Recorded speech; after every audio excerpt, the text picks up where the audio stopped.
Bismillahirrahmanirrahim. Assalamualaikum warahmatullahi wabarakatuh.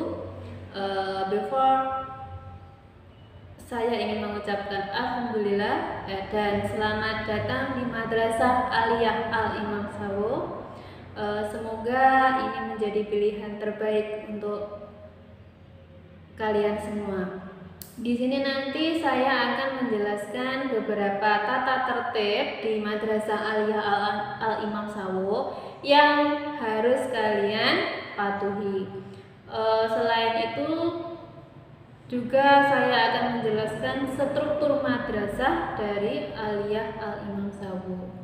Ada pepatah mengatakan tak kenal maka tak sayang. Jadi di sini kita perkenalan dulu ya, meskipun tidak secara langsung. Semoga pandemi ini segera berakhir sehingga kita bisa bertatap muka langsung, tidak seperti ini terhalang oleh jarak dan waktu. Kita perkenalan dulu. Saya Widi Astuti sebagai di sini nanti saya akan mengajar bahasa Inggris dan sastra Inggris. Jadi nanti ketika kalian belajar bahasa Inggris dan sastra Inggris, nanti akan bertemu dengan saya.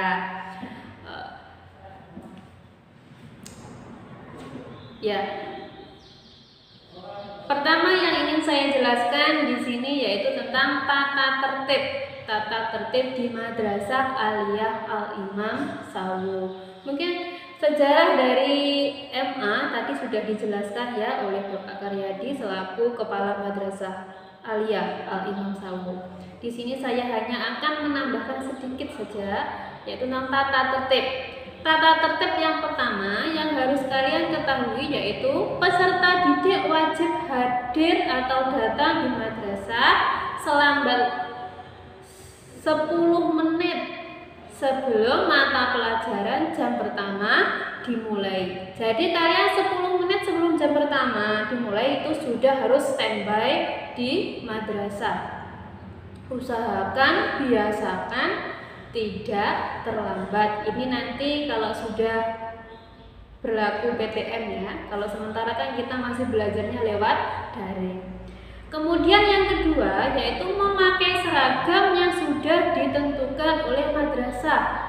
Jadi kalian tidak boleh atau tidak bisa seenaknya memakai seragam yang kalian suka ya. Untuk Senin dan Selasa itu seragam yang dipakai putih abu-abu atau abu-abu putih. Itu Senin dan Selasa. Kemudian untuk hari Rabu dan Kamis itu memakai alma mater dari madrasah, yaitu warnanya biru tua dan biru muda. Kemudian hari Jumat Sabtu seperti biasa memakai seragam pramuka.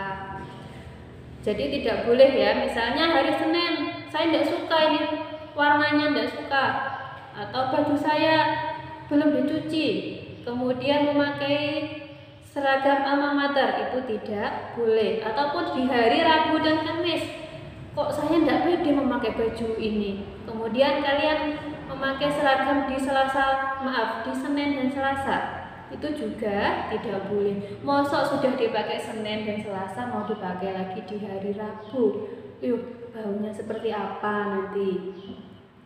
Kemudian peraturan yang selanjutnya, peserta didik yang terlambat wajib melapor kepada guru piket. Jadi ketika datang terlambat tidak boleh langsung masuk ke dalam ruang kelas ya, tetapi harus izin dulu atau lapor dulu kepada guru piket. Loh, di mana nanti kita menemui guru piket? Kalian nanti kalau bingung langsung saja datang ke ruang guru. Pak, Bu, saya akan bertemu dengan Bapak Ibu guru piket hari ini. Kenapa? Saya terlambat, saya ingin minta izin untuk masuk ruang kelas, misalnya seperti itu. Jadi tidak boleh langsung nyelonong masuk ke dalam kelas ya. Kemudian selanjutnya, peserta didik tidak diperkenankan meninggalkan kelas dalam pergantian jam pelajaran kecuali seizin guru pengajar pada jam tersebut. Jadi kalau misalnya jam pertama bahasa Indonesia selesai, kemudian kalian keluar, itu sebaiknya tidak dilakukan ya. Nanti jam istirahat akan ada sendiri.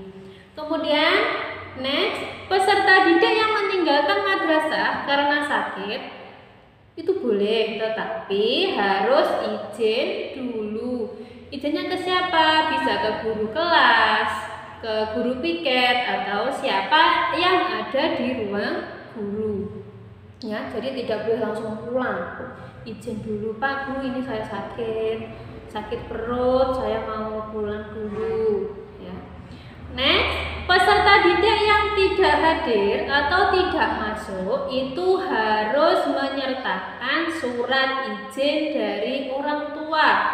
Jadi kalau misalnya besok tidak masuk, itu harus ada izinnya. Ya, zaman sekarang sudah canggih, bisa mengirim pesan melalui WhatsApp. Bapak Ibu, mohon maaf hari ini saya tidak masuk. Ya, jadi harus ada izin. Kalau tidak ada izin, berarti nanti kan apa? Ya, nanti akan ada sanksi sendiri. Kemudian, apabila ada Bapak Ibu guru yang berhalangan hadir, peserta didik tidak dibenarkan berkeliaran di luar. Jadi ketika namanya manusia, entah itu Bapak Ibu guru atau siapapun, pasti pernah mengalami hal ini, ya, entah itu sakit atau ada acara di luar, mungkin seminar atau apa, sehingga menyebabkan Bapak Ibu guru berhalangan hadir. Itu peserta didik tidak boleh keluar, wah gurunya tidak ada, sehingga kalian bisa seenaknya bermain di luar, jajan di luar, itu tidak boleh ya. Usahakan tetap di dalam ruangan sampai jam pelajaran itu habis. Kemudian selanjutnya, dilarang keras melakukan perbuatan asusila ya. Ini sangat-sangat tidak boleh ya. Sanksinya akan sangat besar. Kemudian dilarang mengucapkan kata-kata yang tidak pantas atau menyinggung perasaan orang lain. Ya, kalau kita di lingkungan sekolah, tidak hanya di lingkungan sekolah ya, sebenarnya di lingkungan masyarakat, dimanapun kita berada, kita harus menjaga lisan. Ya, ada pepatah mengatakan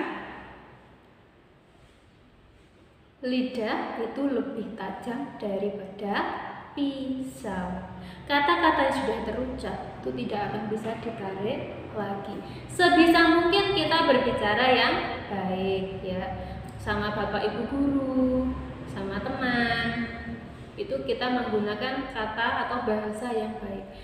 Kalau dengan Bapak Ibu guru, kalau misalnya kita tidak bisa menggunakan bahasa Jawa ya, bahasa Jawa yang tipis, halus, sebaiknya kita menggunakan bahasa Indonesia. Saya rasa kalau bahasa Indonesia itu semuanya bisa ya. Kalau bahasa Jawa mungkin belum tentu bisa, tetapi insya Allah kalau bahasa Indonesia itu pasti semua bisa. Kemudian menjaga nama baik madrasah. Ya, ini tugas kita. Madrasah itu berarti juga keluarga kita. Ya, jadi ayo kita sama-sama menjaga nama baik madrasah. Bagaimana caranya? Ya, dengan kita bersikap baik, bersikap sopan, tidak bertindak asusila tadi, ya. Tidak berkelahi atau melakukan hal-hal kriminal. Nah, itu cara kita menjaga nama baik sekolah.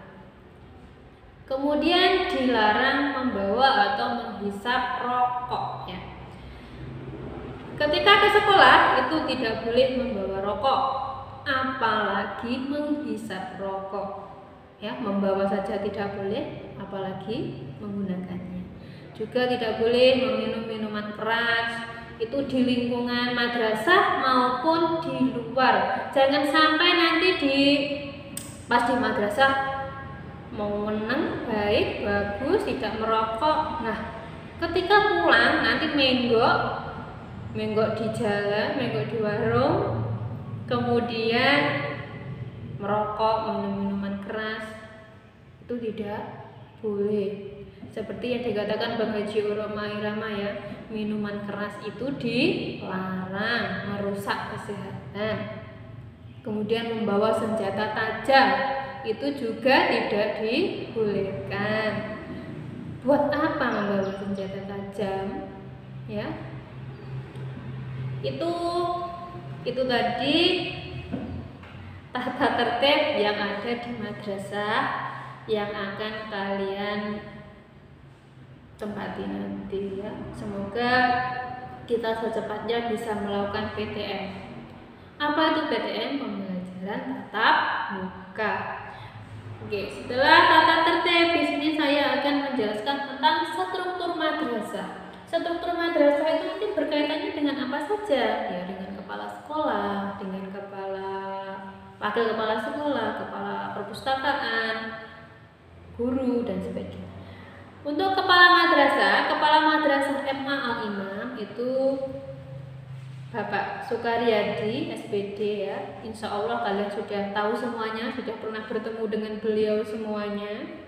Kemudian untuk wakil kurikulum atau wakil kepala sekolah itu dari Bapak Sutik Haryanto ya. Kemudian ada lagi Wakahumas kesiswaan itu berarti yang nanti kalian akan sering bertemu dengan beliau, yaitu Pak Eko Rohmatul Hidayat. Insya Allah kalian juga sudah pernah bertemu dengan beliau ya. Kemudian pendidik itu guru nanti kurang lebih sekitar 19 guru ya. Insya Allah sudah S1 semuanya. Jadi tidak perlu diragukan keahlian dari Bapak Ibu guru di MA Al-Imam. Bahkan sudah ada juga yang S2. Jadi tidak perlu lagi di MA nanti begini, nanti kualitasnya jelek. Tidak. Meskipun kita sekolahnya gratis, insya Allah madrasah kita akan memberikan yang terbaik untuk kalian ya. Jadi guru-guru yang masuk di sini itu juga tidak angger masuk. Kemudian untuk perpustakaan meskipun kecil itu juga sudah ada, nanti akan dikelola oleh Bu Siti Zumarah. Insya Allah nanti juga akan bertemu ya. Kemudian jurusan kita yaitu IPS ya. Jurusannya IPS. Nanti kebanyakan jadi IPA itu belum ada. Kemudian keahlian, nanti ketika kalian masuk di madrasah, untuk keahliannya itu ada menjahit dan pertanian. Biasanya putri itu menjahit, putra itu untuk pertanian. Tetapi untuk anak putri yang ingin ke pertanian, saya lebih suka di pertanian daripada menjahit, boleh. Kemudian untuk anak putra yang saya tidak suka di pertanian, maaf perikanan, maka boleh juga ikut di kelas menjahit ya. Jadi ada dua pilihan, yaitu menjahit dan perikanan. Untuk wali kelas kelas 10 nanti Bu Risa ya. Kelas 10 itu berarti kalian ya. Itu nanti berarti wali kelasnya Bu Risa. Nanti bisa kalau ada apa-apa itu silahkan cerita atau minta tolong atau lapor kepada wali kelas ya. Kalau bisa usahakan ke wali kelas dulu. Jadi wali kelas 10 yaitu Bu Risa, kemudian wali kelas 11 itu Bu Lora, dan wali kelas 3 saya yaitu Bu Lidi. Nanti kalau sudah kelas 3 wali kelasnya saya, kalau belum ganti ya. Mungkin hanya itu yang akan saya sampaikan. Lebih jelasnya lagi nanti ketika kita sudah bertemu, kita bisa tanya jawab langsung, atau mungkin nanti kalau jika ada yang ditanyakan bisa WA saya ya, atau WA Bapak Ibu guru yang lain. Oke, saya kira cukup. See you. Assalamualaikum warahmatullahi wabarakatuh.